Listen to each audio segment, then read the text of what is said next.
Hi, everyone. This is the Leadership with Heart podcast, and this is Heather Younger, your host. Employee experience and retention is powered by emotions. Managers and or leaders within organizations get to choose which emotions they unleash from within the people they lead. Leaders, meaning supervisors or above in an organization, drive much of the positive or negative emotions by their actions or inactions, their words, or what they fail to say. When a manager chooses their words and their actions carefully, they exhibit great emotional intelligence. These managers are often thought of as leaders who care, or as I like to call them, leaders with heart. This special brand of leader drives engagement and loyalty simply by being themselves. Are these leaders perfect? Absolutely not. It is in their awareness and sharing with some of their imperfections that we realize their brilliance. In this podcast, I ask you to see yourself from the stories my guests tell about the times when they were not the best versions of themselves, but how they used their hearts to guide them to a place of deeper connection with their teams and heightened leadership prowess. Before we get started, I wanted to remind you to follow us on Twitter at Customer Fanatics. That's customer and then Fanatix. And also just follow me on LinkedIn at Heather Younger. That is because I'm in the process of writing a book based upon this podcast, which will have amazing stories of those on the show. And I'm going to be going a little deeper too, so you will not want to miss it. But I'll be putting out tidbits, asking for feedback related to the book cover and just ideas and colors. I want you to be a part of that. I want you to lend your voice to that. Also, don't forget to subscribe to our newsletter at customerfanatics.com, and you'll get a couple freebies as well, including the first chapter to my book and some emotional intelligence tips as well. Thank you so much for listening, and hopefully you enjoy this show. Hi, everybody. This is Heather with the Leadership with Heart podcast, and I am just super excited today. Well, first, it's the first time I'm doing an in-person podcast interview. Usually it's just been where I'm sitting in my home office and the other person is wherever they're at. But today I'm on with Megan Bertrand, and she is one amazing leader. I have her on here. Boy, I've had a lot of exposure. I help her and her organization with some leadership development, but I could just see that she was someone who really, truly cared about employees. And I think you guys know I'm a sucker for the employees. So I could see that the work she did, it was in the heart. She went up through the ranks in her organization to be in this role. So she was selected to be here and does an amazing job of building out just programs that help to build up and ramp up leaders, their prowess. So welcome. Oh, thank you. Excited to be here. That was a lot. So super exciting. I'm like, we're right here in front of each other. Just visualize those who are listening and visualize it. Two big smiley faces. Yes. So where are you right now in your leadership journey? That's a great question. I would say right in the middle. I am about 10 years into my career as an officer with First Bank, and I feel like I've learned a whole heck of a lot over the past 10 years and feel good with my leadership skills, but I'm always learning, always wanting to learn more, working with different people from all over the place. I feel like I learn a lot from everyone that I've worked with, both positives and negatives. So it's really turned me into the leader I am today. And I say the middle because I think there's just so much more ahead of me as well. So true. Yeah. I know, just period. All of us, it's a journey, right? I mean, that's the idea. Exactly. And it's kind of funny when we created our leadership program here at First Bank. I learned early on at First Bank that there was a mentality of leaders are either born or but not made. And so that's kind of what I was like questioning that for a while. And then when we did some research for this program, we branded it based on the journey. And I'm like, that makes so much more sense because you never feel 100% solid. Like I'm done, I'm there. It's just, there's so much more you can do. Yeah. There's always going to be more that you can do and learn. And so that's kind of how I feel about it now. Well, I feel that same way if you listen to the podcast. Otherwise I just, this is not a journey even towards perfection. It's just, how do we continue to get better every day, just little by little? And so I appreciate the way that you have framed out the program here at the bank and seeing how it's impacting the leaders, working with some of them. It's pretty cool to see it. So, kudos to you. Okay, so with where does your drive to lead come from? Because sometimes it comes from our childhood. Maybe it was a positive experience. Maybe it was a negative experience. Maybe there was a previous leader that made a really big impact on us. Where does your drive come from? It's funny, just kind of thinking about that. And when you say childhood, I would probably say my childhood. And most, I think, if they knew me, would say, oh, it's because of your father, because my father also worked for First Bank. But I would actually attribute it to my siblings and my mother and my father as well.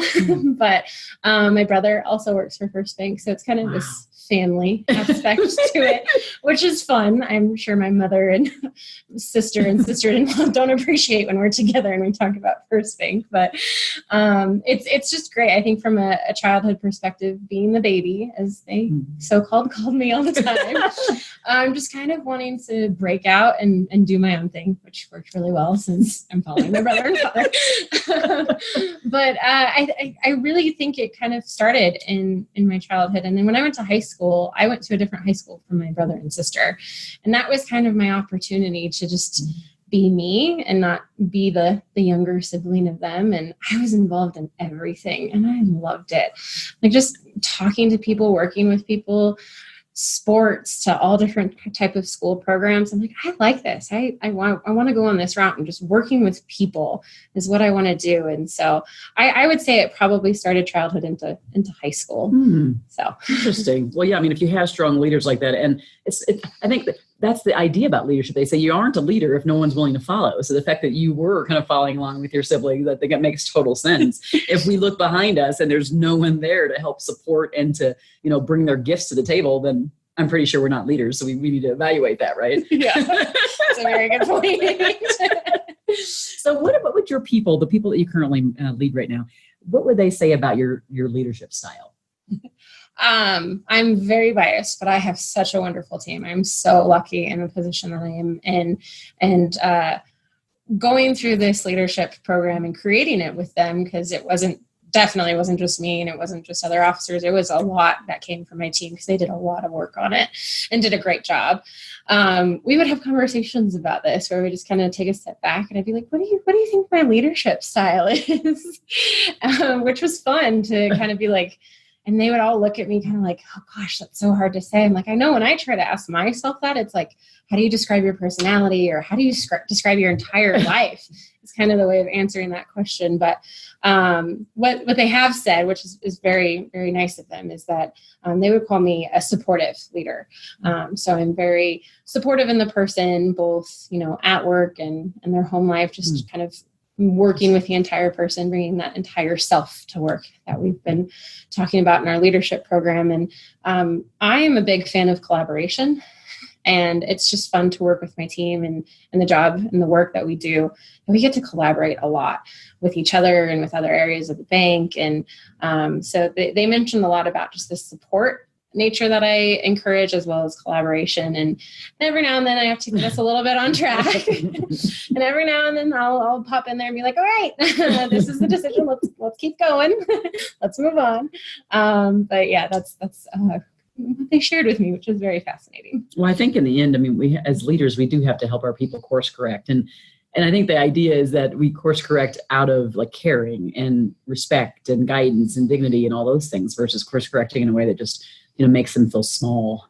Exactly. Right. Yeah, that's such a great way to say it. And so I think what it sounds like that you do is that, yeah, sure, you may have to tell them, yep, we're stopping here, we're going here. That's what the leader's supposed to do, is kind of provide that guidance and direction and stop and start sometimes, with sometimes the feedback of their people. But I think in the end, it's just being sometimes the softer side of it is the key, Yeah, definitely. So has there ever been a time where, like, that you can think of a specific example? Because obviously the more specific you are, the better, because the more people learn from these specific stories, right? So is there ever a time when you just weren't real happy? You weren't proud of yourself. You're just like, I have not been the best leader. Or I was not the best leader in this example. Can you share that with everybody? Yeah. Awesome. I would say it was probably a couple of years into my career at First Bank. I was a loan officer in Boulder. And at that point in my life, nothing was going right. My personal life wasn't going right. I was kind of beating myself up at work of like making mistakes and just not truly feeling like I was myself. I didn't really know who I was. Looking back, way easy to say looking back, that I didn't really know who I was. I was unhappy just with everything. And I think at that time I did a blame game. I blamed other people, both personally and at work. And I think that created a very negative time for me. And I was responsible for managing other folks, managing a branch that I had at that point in time, which included 2 branch managers and then new accounts folks and a teller line. And I was the only officer at that branch. And I was so excited for the opportunity, but with that negativity surrounding me, I was not a great leader. And I look back at it and kind of regret that I didn't take a step back and look at myself. Now it's way easier to say that with the additional training that I've had and working on this leadership program. I look back and wish that I could have course corrected that. But I think me being negative, we all know this, it's negativity just spreads like wildfire. And I think by me being negative, I tried so hard to keep it from those branch managers that I worked with, that they saw right through it. They knew that I was trying to hide it, and they just knew something was wrong. And I wasn't being myself. I didn't know myself, but I also wasn't being myself at that point in time. And I looking back at it, it wasn't the best time as a leader as myself. How did you come out of that? Like was there some kind of turning point that moved you past that type of manager, I guess? Yes. I got into just kind of the brain science, the mindset shift that I never really learned in college because I went the business route and just focused on that. So I shifted a little bit more into learning about how the brain works, learning about just mindset at work. And I always thought that you had to be someone at work and a different person at home. And when I started doing the research, it was a lot of, there's no way you can do that. There's no way your brain will allow you to do that. And so just reading that, I brought the 2 branch managers in and just said, hey, I'm having a tough time. I want to let you know that I'm trying to fix some things. This is what I'm working on. There's some struggles that I'm having with, some loan files, whatever it may be, but I'm working on it. And just having that conversation with them, they opened up as well. And I think that just kind of allowed a lot of communication and just kind of humbleness on all 3 of our parts to be like, yeah, we can be frustrated at work, but let's figure out a more appropriate outlet to it. So I think it helped me to recognize what they were going through, for them to recognize what I was going through, and just to move past it. I think also things changed.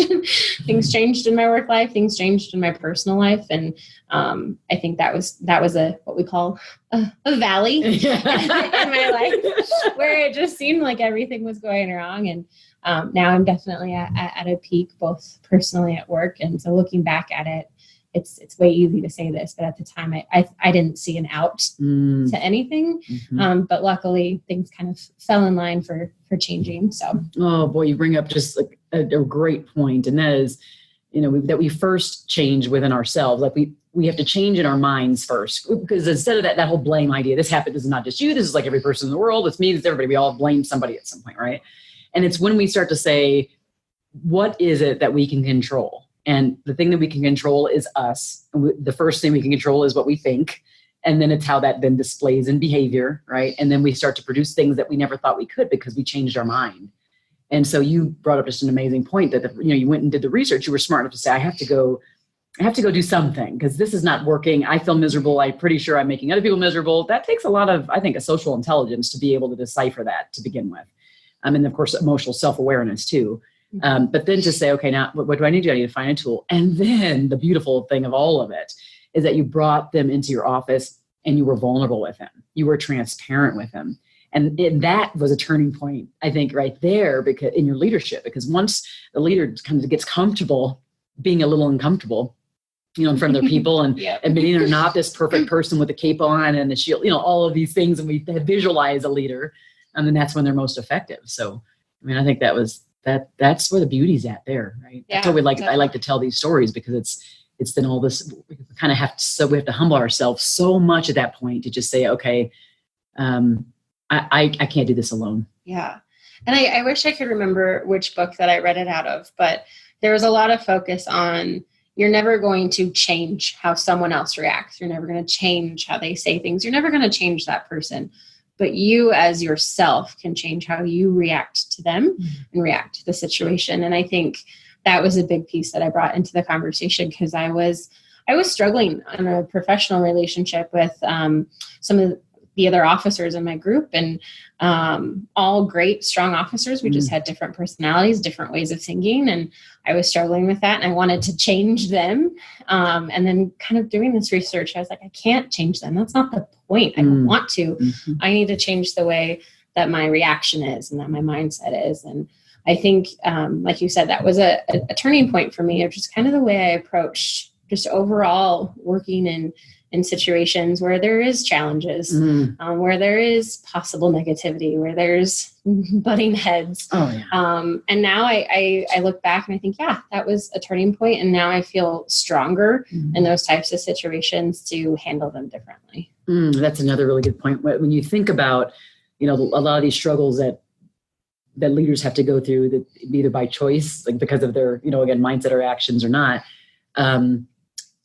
just the idea that it's a gift, like the struggle is actually a gift. And that's a mindset shift. It is actually, when you realize that valley is a gift to you to make you stronger. And right when you're in it, it doesn't feel very much like a gift, but you can, right in the moment, you can kind of feel awful. And then you can kind of rethink about that and say, wait a second, like what is this doing to me internally? And this is what it's doing to me. When you can evaluate that at a deeper level to say, oh, it's actually changing how I would respond to someone in this particular situation, which means then next week when I'm dealing with that same person or someone else, now I'm dealing with them differently, because this thing that's super painful right now is a gift, right? And and you have to do that. I mean, you really have to do that. And that works. Exactly. I mean, there's a reason why, I don't know how many, but it's hundreds of millions of self-development and personal development books sell out there. It's because it sounds quirky, but when you actually put this mindset stuff into practice, it actually does work. It's very true. And to tie it back to the first question that you asked of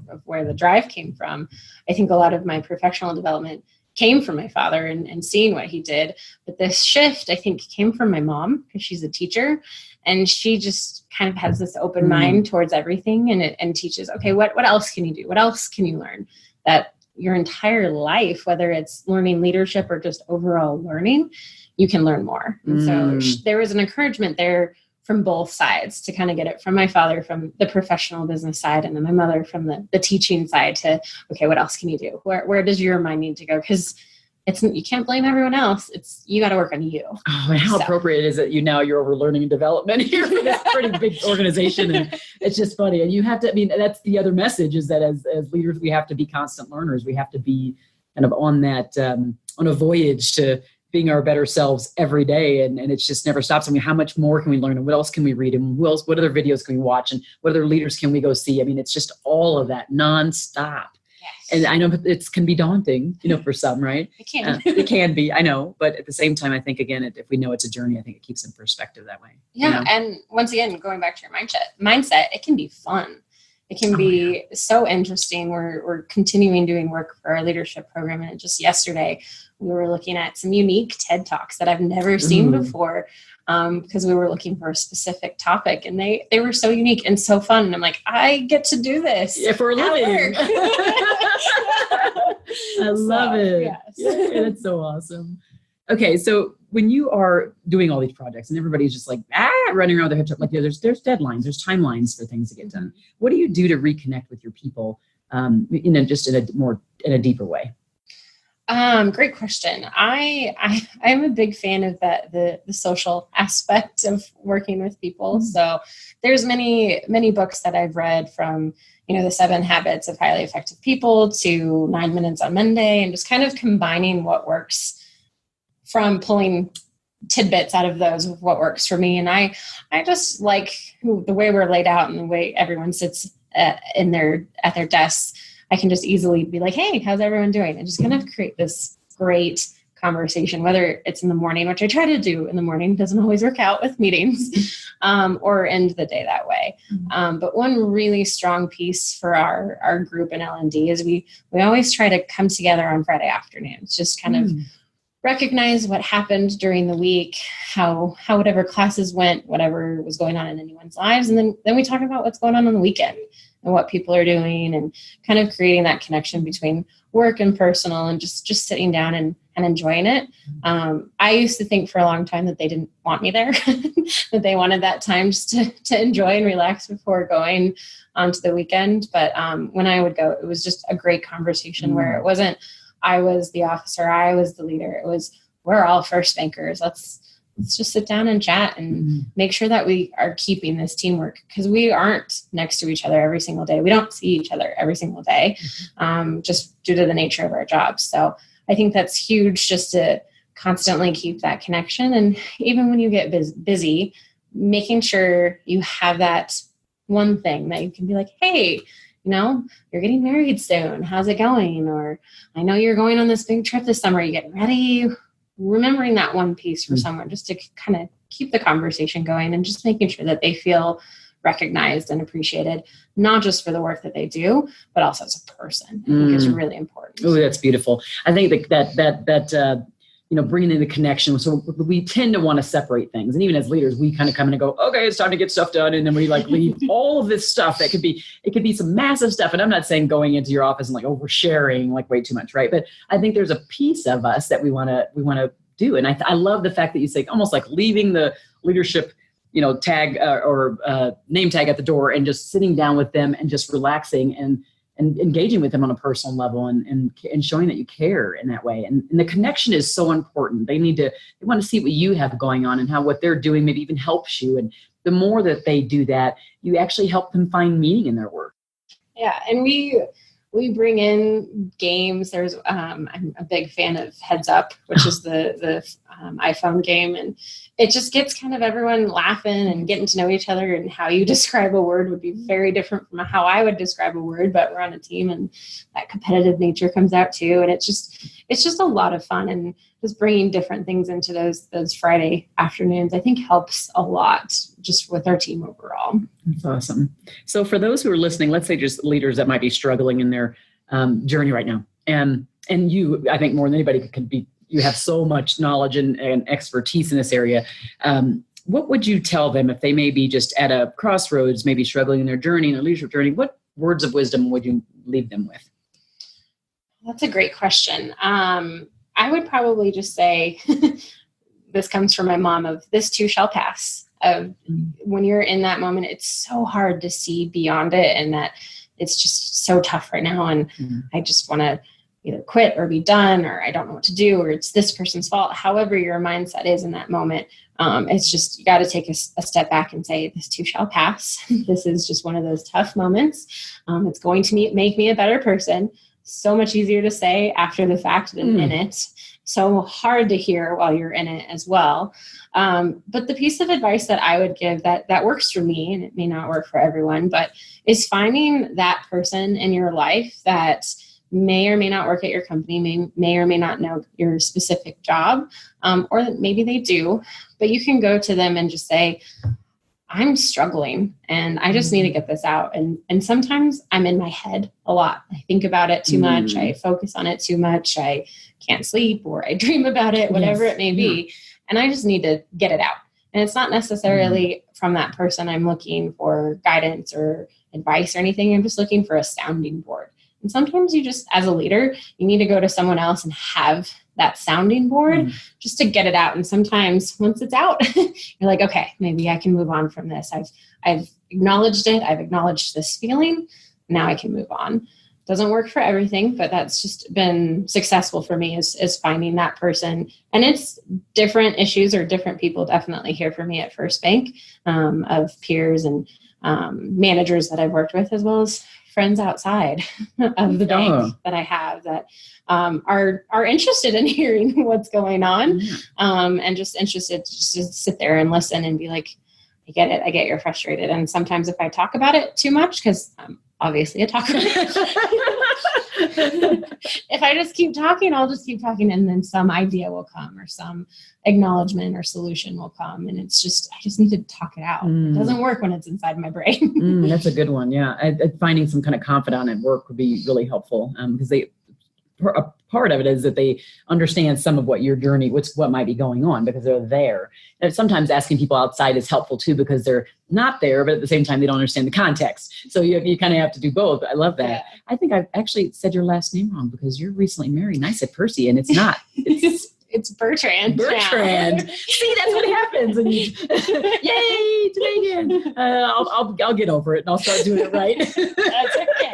I'm still getting used to it. It's like hard to do that, but congrats on that note for sure. Thank you. For those who are listening, if you found great value in this conversation with Megan, which I'm sure I don't say how you could not have, then please do make sure that you rate and review this on iTunes. And by the way, today we just found out we got approved to be on Pandora, but it's not quite up yet. So we're on all the platforms and now we'll be on Pandora too. So Spotify and wherever you might be listening, rate it if there's a rating option and review it because it then helps it come up on the, it moves up the algorithm. So when people are looking for leadership podcasts, this one will pop up. I really appreciate that. And thank you so much, Megan, for being on here and sharing all that great stuff that's in your head and in your heart. Of course. Thank you so much. We appreciate it. Thank you for listening to the Leadership with Heart podcast. You can grab the show notes by visiting customerfanatics.com. And don't forget to subscribe to our newsletter.